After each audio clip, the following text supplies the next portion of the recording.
यो भिडियोमा चाहिँ हामी हेर्नेछौँ कि ड्राइभरको मेन पेजमा चाहिँ कुन चाहिँ फिचर्स छ र त्यसलाई कसरी युज गर्ने।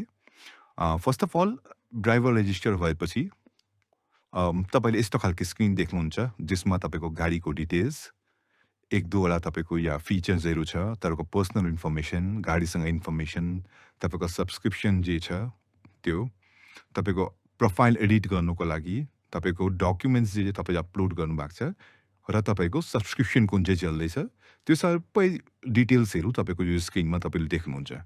सो अब फर्स्टमा तपाईँले आफ्नो स्क्रिनमा हेर्दा अगर तपाईँको माथि जस्तो अहिले यो आइरहेको छ डकुमेन्ट एक्सपायरिङ सुन, अगर यस्तो कुनै नोटिफिकेसन आएको छ भने हुनसक्छ कि कुनै तपाईँको डकुमेन्ट चाहिँ एक्सपायर हुनु आँटेको छ र तपाईँलाई एउटा नोटिफिकेसन छ कि तपाईँले गएर चेक गर्नु सक्नुहुन्छ। केही पनि हुनसक्छ पल्युसन इन्सुरेन्स जसको चाहिँ भ्यालिडिटी जुन चाहिँ छ त्यो चाहिँ एक्सपायर हुनु आँटेको छ, त्यो चाहिँ तपाईँ चेक गरेर त्यहाँदेखि गएर आफ्नो माई डकुमेन्ट्सको सेक्सनमा गएर या एडिट प्रोफाइलमा गएर त्यो डकुमेन्ट जुन चाहिँ छ त्यसलाई फेरि अपलोड गर्नु सक्नुहुन्छ। अब नेक्स्ट आउँछ हाम्रो ड्राइभर्सहरू कसरी अनलाइन हुने है। तपाईँले आफ्नो मेन स्क्रिनमा हेर्नु सक्नुहुन्छ, त्यहाँ एउटा अफलाइन र अनलाइनको एउटा बटन छ। जब तपाईँले त्यसलाई क्लिक गर्नुहुन्छ त तपाईँले यसरी तपाईँ अनलाइन हुनुहुन्छ। जब यो ग्रिन कलरमा चेन्ज हुन्छ यसको मतलब तपाईँ अनलाइन छ। यो अनलाइनको मतलब चाहिँ जुनै पनि प्यासेन्जर्सहरू हुन्छन् त्यो प्यासेन्जर्सहरूले चाहिँ तपाईँको गाडी चाहिँ त्यो लिस्टमा उनीहरूको सर्च लिस्टमा आएको हुन्छ, त्यो देख्नु सक्छ। अनलाइन हुँदाखेरि चाहिँ के हुन्छ भन्दाखेरि तपाईँको जुन चाहिँ फोनमा या तपाईँले जुन चाहिँ आफ्नो एप इन्स्टल गर्नुभएको छ त्यो एपले चाहिँ तपाईँको करेन्ट लोकेसन चाहिँ तपाईँको फेच गर्छ। यसको मतलब तपाईँले अगर तपाईँ अहिले सिलिगुडीमा हुनुहुन्छ भने तपाईँको करेन्ट लोकेसन जुन चाहिँ छ त्यसको 5-6 किलोमिटरको वरिपरिको जति प्यासेन्जर्सहरू छन् उनीहरूलाई चाहिँ तपाईँको गाडीको लोकेसन्सहरू चाहिँ त्यहाँ देखाउँछ। उनीहरूले सिलिगुडी सर्च गर्दाखेरि तपाईँको गाडी पनि त्यो लिस्टमा देख्छ। यो अनलाइन जुन चाहिँ छ त्यो तपाईँले जुन चाहिँ सिफ्ट टाइमिङ आफ्नो सेट गर्नुहुन्छ, जस्तो तपाईँ यहाँ अलिक स्क्रोल गर्नु 9 AM to 9 PM छ। यसको मतलब तपाईँ के हुन्छ, मानिलिनुहोस् जब तपाईँ मर्निङमा तपाईँ लगइन गर्नुहुन्छ त्यति बेला 9 बजी यसले अटोमेटिकली तपाईँलाई अनलाइन गरिदिन्छ। अन्त जस्तो तपाईँको सिफ्ट टाइमिङ तपाईँको सकिन्छ 9 बजी यसले तपाईँलाई अफलाइन गरिदिन्छ। अगर 9 बजीभन्दा अगाडि तपाईँ अगर लगइन हुनु चाहनुहुन्छ या कुनै पनि टाइमिङमा तपाईँ लगइन हुनु चाहनुहुन्छ भने तपाईँ आफै गएर यसलाई लगइन या लग अफ गर्नु सक्नुहुन्छ।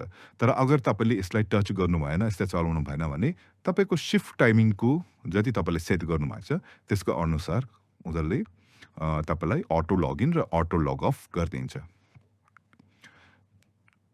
लगइनको पछि जुन चाहिँ अर्को फिचर जुन चाहिँ तपाईँको छ त्यो चाहिँ हो किप मी बिजी भन्ने।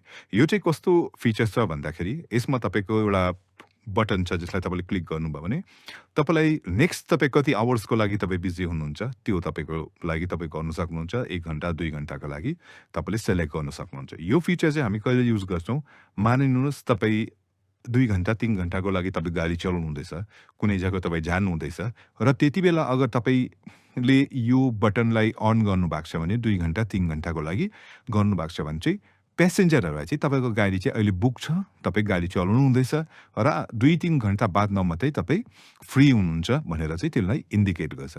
यो चाहिँ जस्तो तपाईँले एउटा गाडी कतै जानु हुँदैछ, तपाईँलाई लाग्दैछ म 2-3 घन्टा बादमा चाहिँ म एभाइलेबल हुन्छु होइन कुनै पनि राइड लिनुको लागि, त्यसको लागि तपाईँले यो फिचर युज गर्न सक्नुहुन्छ। यो अर्को एउटा फिचर जुन चाहिँ छ तपाईँको गोइङ टु एभाइलेबल फर भनेर, यसमा चाहिँ कस्तो छ भन्दाखेरि अगर तपाईँ कुनै पनि एउटा फिक्स डाइरेक्सनमा जानु चाहनुहुन्छ भने जस्तो तपाईँको गाडी कालिम्पोङमा छ या दार्जिलिङमा छ है, त्यहाँबाट तपाईँ सिलगढी आउनु चाहनुहुन्छ भने तपाईँले यो आफ्नो डेस्टिनेसन तपाईँ अब जुन जग्गाबाट कुन डेस्टिनेसन चाहिँ तपाईँ जानु हुँदैछ, जस्तो तपाईँ अहिले कालिम्पोङमा हुनुहुन्छ भने तपाईँ कालिम्पोङबाट स्टार्ट गरेर मानिलिनुहोस् तपाईँ सिलिगुडी तपाईँ जानु हुँदैछ, त तपाईँले जसरी यसलाई सिलिगुडी तपाईँले सेलेक्ट गर्नुहुन्छ यसले तपाईँलाई यो एड भएको मतलब चाहिँ अब प्यासेन्जर्सहरूले चाहिँ तपाईँको गाडी चाहिँ कालिम्पोङदेखि सिलगुडी जाँदैछ भनेर उनीहरूले एउटा इन्डिकेट उनीहरूले देख्छ। त्यसले गर्दाखेरि जो सिलगुडी जाने इच्छुक हुनुहुन्छ त्यो टाइममा उनीहरूले तपाईँको गाडी देखेर तपाईँलाई कनेक्ट गर्नु कल गर्नु सकिन्छ अनि तपाईँले त्यहाँदेखि सिलगुडी जानुको लागि जे छ तपाईँ त्यसको लागि बात गर्नु सक्नुहुन्छ। सिफ्ट टाइमिङको जस्तो हामीले अघि भनिहाल्यौँ, सिफ्ट टाइमिङ तपाईँको कति बजीदेखि कति बजीसम्मको लागि हो होइन। यसमा तपाईँ बिहान बेलुका कहिलेसम्म तपाईँ सिफ्ट टाइमिङ तपाईँ सेट गर्नु सक्नुहुन्छ। यो एउटा फिचर छ सेट रुट फेयर भनेर यसको मतलब एउटा पर्टिकुलर रुटको लागि चाहिँ तपाईँले आफ्नो फिक्स अब कुनै भाडा तपाईँ चाहनुहुन्छ भने त्यो तपाईँले सेट गर्नु सक्नुहुन्छ जुन चाहिँ प्यासेन्जरले देख्छ।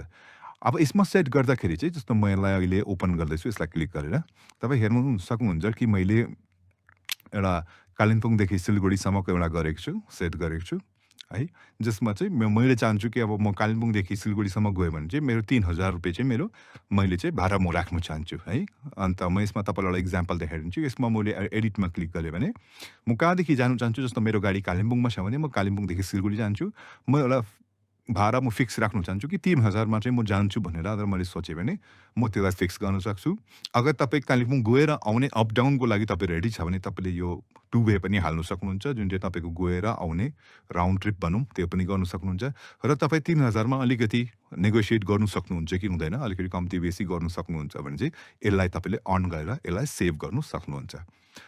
यो लिस्टमा तपाईँले 5 वटासम्म तपाईँले आफ्नो डाइरेक्सन हाल्नु सक्नुहुन्छ। जस्तो हामी एउटा एड गरिरहेका छौँ, जस्तो मैले एउटा एड गर्छु, यहाँ क्लिक गर्छु, त्यहाँदेखि एडिटमा गएर जस्तो मानिलिनुहोस् मैले एउटा एनजेपी न्यू जलपाइगुडीबाट तपाईँको है बाट चाहिँ म एउटा सिक्किमसम्मको ग्याङटकसम्मको लागि चाहिँ म एउटा सेट गरिराख्छु छु कि अगर म एनजेपीदेखि यसको मानिनुहोस् मैले भाडा 4500 मैले हालेँ, सिङ्गल जानुको लागि चाहिँ मैले 4500 हालेको छ। यसमा म हल्का 200-300 रुपियाँ अझै कम्ती गर्नु सक्छु भने म सेलेक्ट गरेर यसलाई सेभ गर्छु, त्यसलाई सेभ गरेर म राख्छु। यो सेभ गरेपछि के हुन्छ भन्दाखेरि तपाईँले जब प्यासेन्जरहरूले तपाईँको गाडी देख्छ होइन, एनजेपीको छेउतिर सिलगढीतिर जब गाडी देख्छ उसले तपाईँले सेभ गर्नुभएको भाडा पनि देख्छ। जस्तो तपाईँको एनजेपीदेखि तपाईँ गान्तोक गएको चाहिँ 4500 भनेर चाहिँ उनीहरूले देख्छ। त्यसले गर्दाखेरि उनीहरू डाइरेक्ट तपाईँको उनीहरूलाई ठिक लाग्यो भने उनीहरूले डाइरेक्ट तपाईँलाई फोन गर्नु सक्छ। र तपाईँको यो तपाईँले नेगोसिएबल लेख्नु भएको छ, नेगोसिएबल लेखेको कारण चाहिँ उनीहरूले फोन गरेर तपाईँसँग पैसा अलिकति भाडा चाहिँ कम्ती बेसी मिलाउनु सक्छन्। त यो तपाईँको फिचर छ तपाईँको रुटमा। यसमा 5 वटासम्म चाहिँ तपाईँ रुट हाल्नु सक्नुहुन्छ। त्यसोभन्दा अगाडि चाहिँ तपाईँलाई अरू कुनै रुट तपाईँले एडिट गरेर यसमा जुन चाहिँ छ त्यसलाई एडिट गरेर तपाईँले युज गर्नु सक्नुहुन्छ। यसमा हाम्रो अझै एउटा फिचर छ जसलाई भन्छ रेफर अ फ्रेन्ड भनेर। यो चाहिँ तपाईँ कस्तो छ भन्दाखेरि तपाईँले यसमा आफ्नो कुनै पनि साथीको फोन नम्बर हालेर उसलाई रेफर गर्नु सक्नुहुन्छ। उसले तपाईँलाई रेजिस्टर गरेको छ भने चाहिँ तपाईँले जुन चाहिँ तपाईँको नेक्स्ट रिन्युवल हुन्छ सब्सक्रिप्सनमा त्यति बेला तपाईँले 50 रुपिस चाहिँ तपाईँको त्यसकोबाट चाहिँ तपाईँलाई डिस्काउन्ट हुन्छ। यो फिचर तपाईँ युज गर्नु सक्नुहुन्छ। त्यहाँदेखि एडिट प्रोफाइल तपाईँलाई थाहै छ, अगर तपाईँको कुनै पनि डकुमेन्टहरू तपाईँले अपलोड गर्नु छ, किन भन्दाखेरि डकुमेन्ट हुनसक्छ कहिले एक्सपायर हुन्छ, तर हामीलाई चाहिँ तपाईँको डकुमेन्ट अप टु डेट हामीलाई जहिले पनि राख्नुपर्छ। त्यसको लागि चाहिँ तपाईँले एडिट गरेर या जुनै पनि डकुमेन्ट तपाईँको रिक्वायर्ड छ त्यो डकुमेन्ट्सहरूलाई चाहिँ तपाईँले यहाँ सेट गर्नु सक्नुहुन्छ। जुनै पनि डकुमेन्ट कुनै पनि डकुमेन्ट तपाईँको अगर एक्सपायर भएको छ भने त्यसलाई डिलिट गरेर नयाँ चेन्ज हालेर तपाईँले सेभ चेन्जेस गर्नु सक्नुहुन्छ। र म्यानेज सब्सक्रिप्सन छ, जस्तो तपाईँको सब्सक्रिप्सन अगर एक्सपायर भएको छ भने तपाईँ म्यानेज सब्सक्रिप्सनमा गएर कुनै पनि अहिले जस्तो कि हाम्रो प्रमोसनल अफर चल्दैछ यसकोलाई युज गरेर तपाईँले जुन चाहिँ छ यो नयाँवाला तपाईँले युज गर्नु सक्नुहुन्छ। जस्तो कुनै पनि क्वार्टरली लिनुहुन्छ, हाफेली, यो तपाईँले पर्चेस गर्नु सक्नुहुन्छ। त यो भिडियो चाहिँ हामी यही हेर्दैछौँ कि के कसरी चाहिँ ड्राइभर्सले आफ्नो मेन पेजमा गएर सबै फिचरहरू युज गर्नु सक्छ। Thank you.